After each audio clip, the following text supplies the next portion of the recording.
Wall in this apartment, in this room, and the ceiling has blood on it. This was the exclamation mark on where my life had gone from being a good kid to this far from dying. I spent 3 days in the hospital, and I'm like, I'm done. No more drugs. I'm done using drugs, okay? Guess what happens?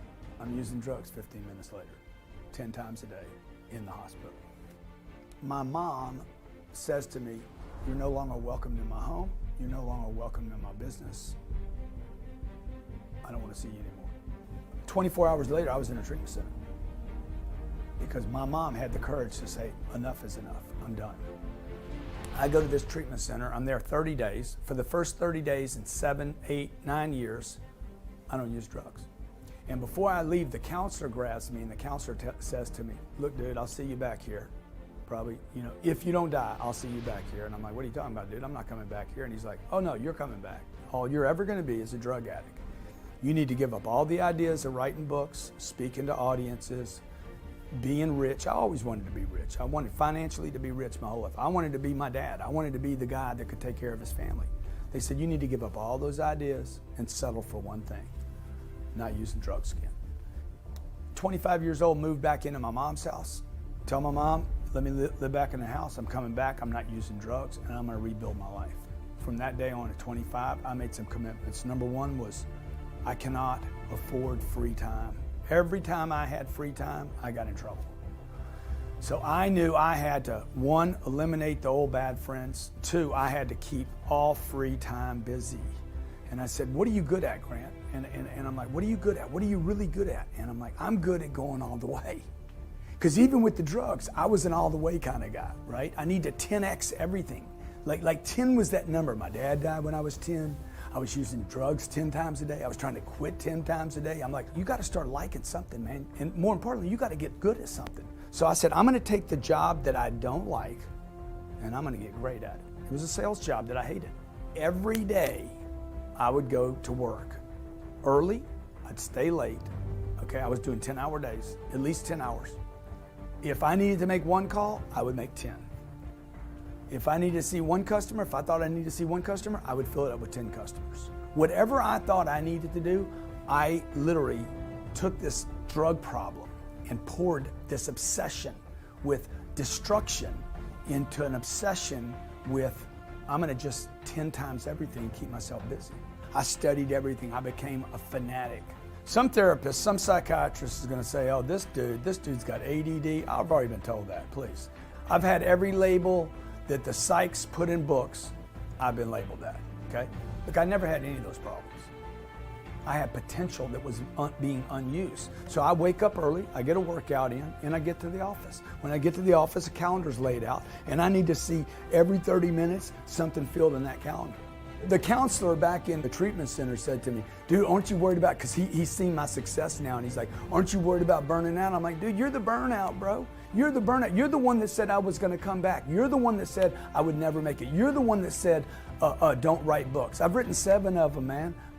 I'm not worried about burnout. I am not a candle. Candles burn out. Spiritual beings don't. My message to you is that you're not doing enough, okay? If you could do it once or twice, then you can do it 20 times. Just multiply. And I hear a lot of people say, when is enough enough? Those of you who ask that question, when is enough enough? Maybe you haven't had enough failures. Because if you get disappointed and disgusted enough with your life, you will not ask, when is enough success enough? I want to give people permission to be complete addicts, junkies, obsessed, maniacs, all in freakazoids that do everything 10 times more than you think you need to. And I want to see, how hot can I burn? Okay, how far can I go? How much light can I bring the world? How much positive truth message can I bring this planet? How much more can I do?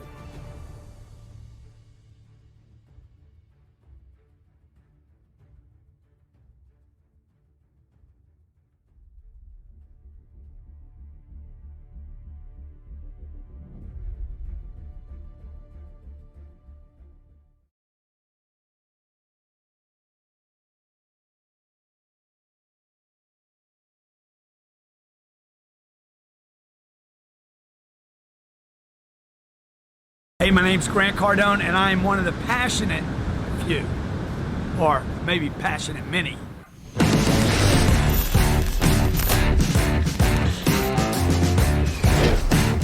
Hey guys, welcome to today's powerful clip. Here we get to hear Grant Cardone talk about what it was like to go from being a drug addict in his early 20s to go on 10x and go for that $1 billion mark. And if you're inspired by it and you want to be one of the passionate few, I want to encourage you to check out the description below where you can fill out a coaching application and do just that, as well as check out the best way to get new leads, new traffic, and new sales coming your way with ClickFunnels so that you too can become a funnel hacker. What's it all about? Download the 14-day free trial and find out now, but enjoy this clip first. So the first couple years struggling in sales, and then when do you start selling cars? Because that's when you had that turnaround, right? Age 25? I'm 23, and I have a terrible drug problem. Okay. And I'm in sales. I'm in my first professional sales job. Mind sharing what type of drugs you were doing at that time? Any drug, man. What drug?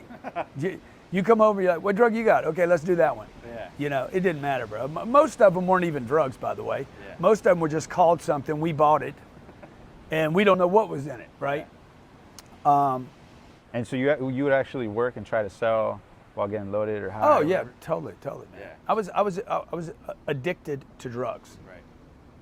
And I lost the ability to not use a drug. From the age of 17 to 25, I tried to stop using drugs every day, probably 8 or 10 times a day.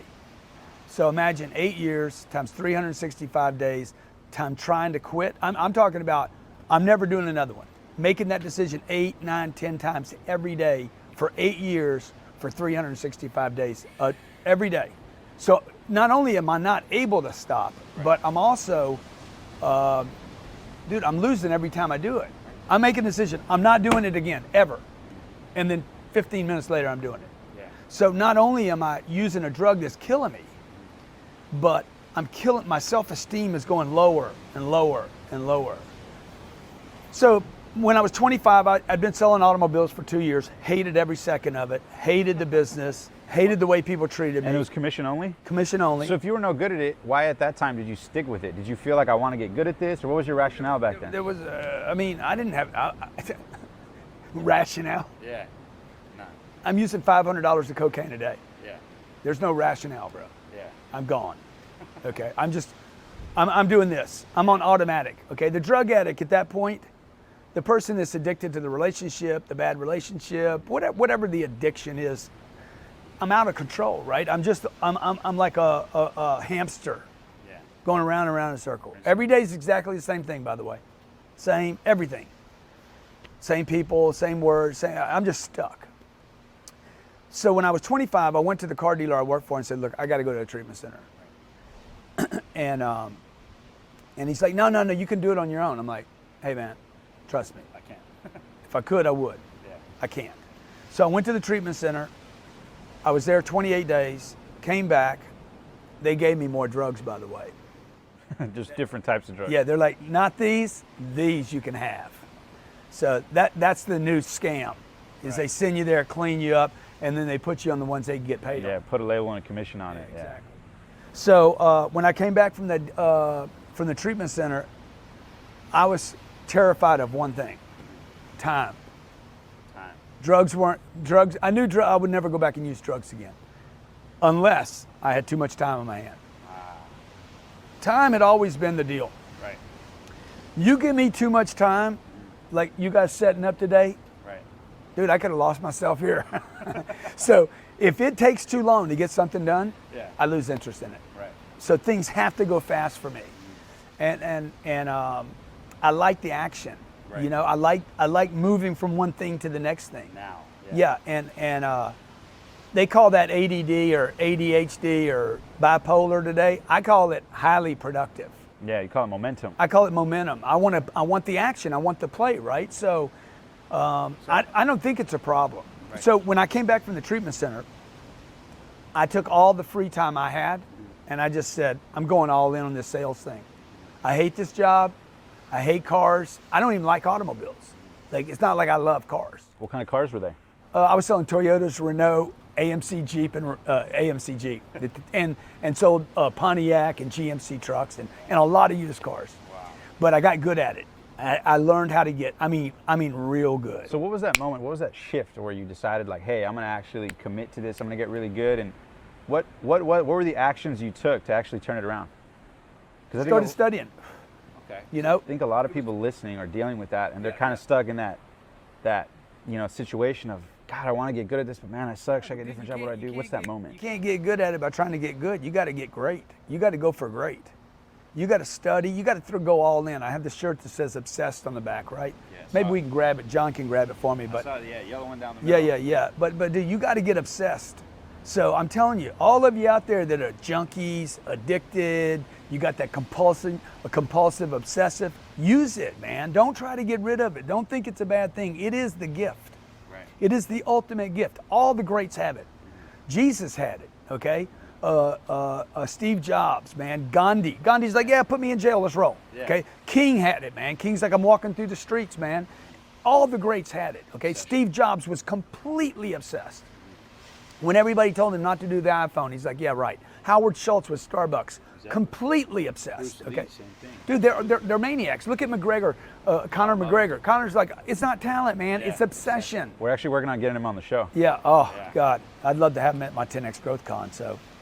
But I know what you're saying is like, because if you're logical about trying to do it, you're not going to have the energy. The reserves aren't going to be there. When you're obsessed, logic goes out the window, and you're in go mode. Yeah. So, and that's what I did. And literally within 3 months, I went from being nobody to within 3 or 4 or 5 months, for the first time in my life, man, I was stacking win after win after win. Now, looking back, they were little tiny wins, right? Oh, I sold a car. Oh, I made $300. Oh, I made $200. But let me tell you, okay, when I made, and I tell Elena this all the time, when I went from making $3,000 a month to $4,000 a month, that was the most important money I've ever made in my whole life. Wow. The most important money I've ever made in my entire life was that first $1,000. And why is that? Because I realized I'm in control. I can control my income. I can control these increments, okay? Right. And if I control going from 3 to 4 grand's it's a big pop. It's 25%. Yeah. So if I can do that, hey, maybe I can add another 1,000. Okay, and then the next thing you know, I'm making $90,000 a year. I'm like, man, I just went from making $36,000 to $90,000. Wow, so you must have been blown away. Dude, I was impressed with myself. Okay. And then how did you study? I mean, were you reading like Zig Ziglar books? Did you start getting into Tony Robbins stuff, or anything? So you got into personal development, the same thing that people might look at your work now and start getting into, right? You did that for your mentors at that time. I made a decision at 3 months or 4 months. I was studying this one guy's program. His name's Jackie Cooper, and he basically taught car sales. Yeah. And I watched those tapes. It was $3,000. That's like $7,600 today. And I'd watch those tapes over and over and over again. I knew his material better than he knew his material. I knew everything: inflections, tones, laughter, everything. Like, I could put it on mute and know what he was saying. I had watched it so many times. So I basically just threw myself completely into that. If I had free time, that's what I did. So that became your drug in a sense. You channeled that energy into the... I wasn't studying 75 different things. I was studying one thing deep until I knew it. Right. I wasn't studying to learn. I was studying to know. And I see a lot of people trying to learn stuff today. That's what's wrong with college. Okay? People are going there to learn, man. I don't want to learn. I want to know. You know, I want to know what's the real estate I should buy. What's the investment I should go in? What's the girl I should get? I want to know, you know, not learn. Which is, it's a whole different level of study. I think what you're saying is you want to go deep, not wide. I want to go deep. Yeah. And then so you start going deep, turn it around to 90 grand, and then you realize, hey, shit, I'm pretty good at this sales thing. No, I was great at it. I wasn't pretty good, dude. Yeah. Within 3 years, I became a master. I was in the top half of 1% of everybody in the automobile industry. Wow. So, and I'm in a little tiny town. I shouldn't be doing the kind of volumes I was doing. Where were you at? I'm 29 years old. I'm in Sulphur, Louisiana. I'm teaching other people now. Right. I mean, I've gone from nobody to professional to master to now I'm passing on information to other people. And when the master starts teaching other people, and you're actively doing the deal every day, dude, all of a sudden everything just starts like you become like a Brady, right? You become like, I start knowing things that are happening that nobody else can even see in a deal. You just sense it. Yeah. I mean, I can pick up everything, right? It's intuitive at a certain point. Totally intuitive, right? And then at that point, you start getting aspirations to go bigger and bigger with sales? I made a decision when I was 28 years old.